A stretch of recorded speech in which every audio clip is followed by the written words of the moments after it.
A couple weeks ago, I picked up this used commercial aluminum truck cap off Facebook Marketplace. Now, while it's structurally in great shape, it definitely needed some TLC. On the last episode, I showed you how I replaced all the seals, the gas struts, and installed a new third brake light just to get this thing up to par. I'll link that video in the description below. As you guys know, I use the topper for truck bed camping. This topper didn't come with any windows or vents of any kind, so on today's episode, we're going to install a new 12-volt roof vent fan so we can get some fresh air inside. My name's Shane. Welcome back to the channel and welcome in to my garage.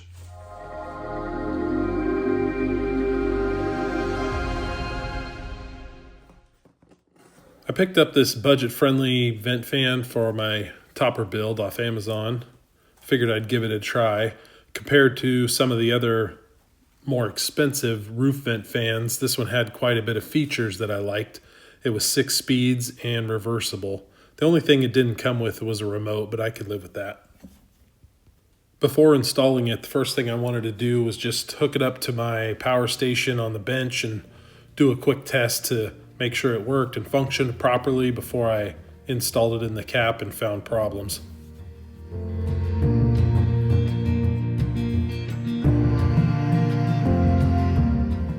This thing's exceeding my expectations already. Speed 6, and it's powerful, moving lots of air.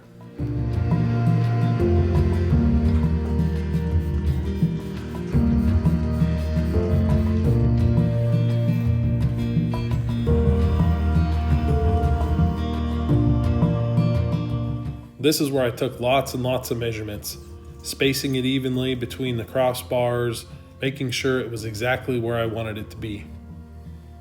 Goes without saying, but you really only have one shot to do this. You don't want to be cutting a bunch of holes in the topper or drilling a bunch of holes where you don't need them.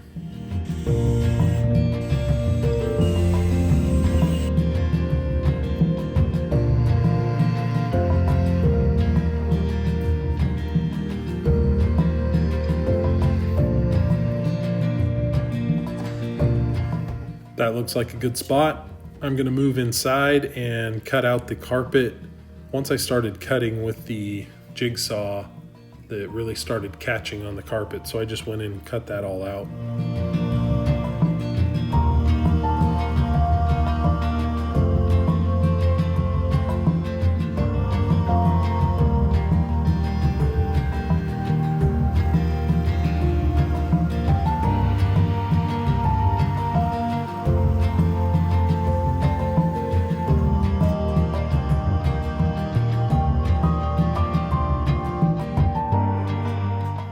For the seal between the vent and the roof, I went with some weather stripping sealant tape, and then later on in the video I'll cover the whole thing with 4-inch wide RV sealant tape as well.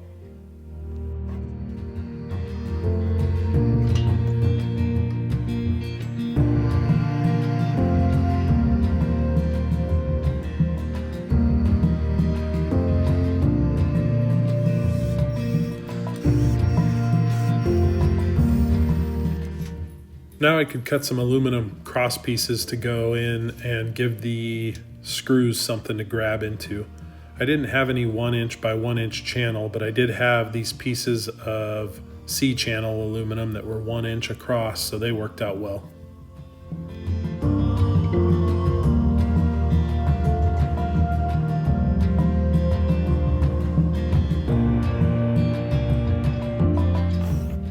Now I needed to drill a hole in this cross piece so I could run the wiring through.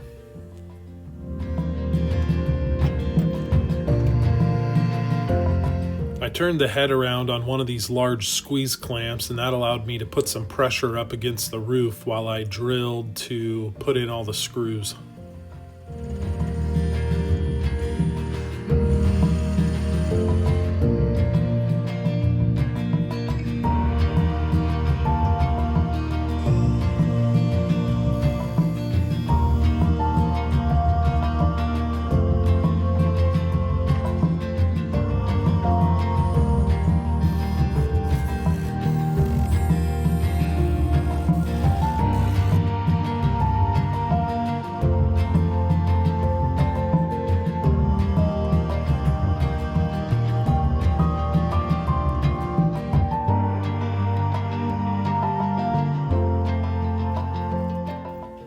I could get this 4-inch RV sealant tape installed over the whole thing.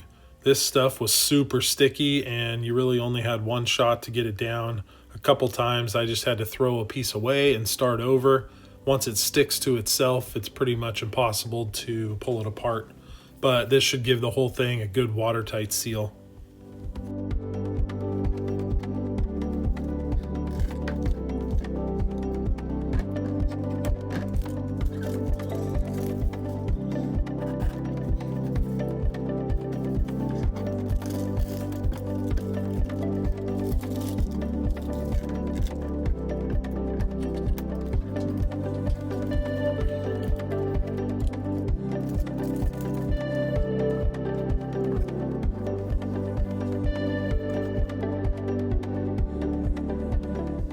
Now I could get the mess all cleaned up and then tackle all the wiring.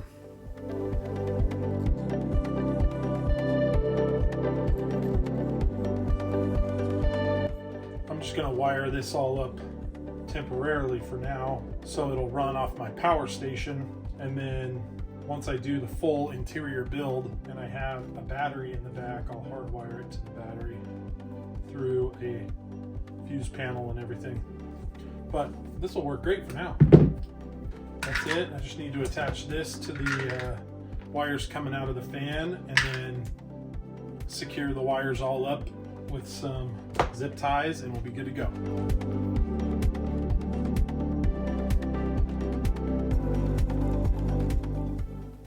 Now I can get everything all zip tied up nice and clean, get the wiring ran down to the power station, and make sure I cut all my zip ties nicely so there's no sharp pointy edges on them.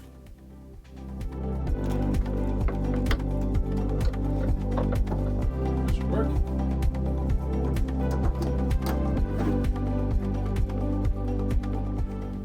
For $111, I am really impressed with this fan.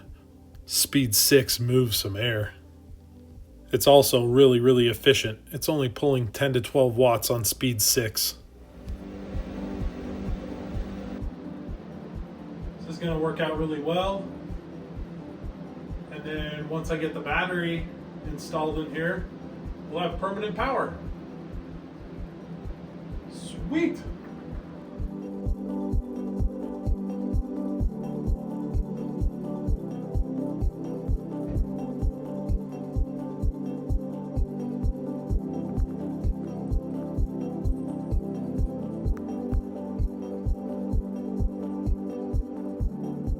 Thank you guys so much for joining me today. I hope you found that valuable and that will help you if you're installing a roof vent fan in your topper or in your camper, van, RV, whatever it may be. My install may be a little bit custom, but you get the idea of how to custom fit it to whatever your application is. I really appreciate you guys watching. If you have any questions, let me know down in the comments. You can also follow me over on Instagram where I post stuff more daily in the stories, kind of where I'm at in the build process, shorts here and there on the build process overall. So if you have an Instagram and you're interested, check me out over there. I can't wait for next week where we install a 270 awning on the passenger side of the truck. So don't miss that one. I appreciate you guys watching.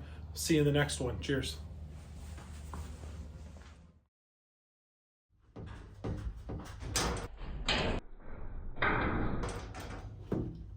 Here's Johnny. Airplane. I'll wait. Hope you're having a good time.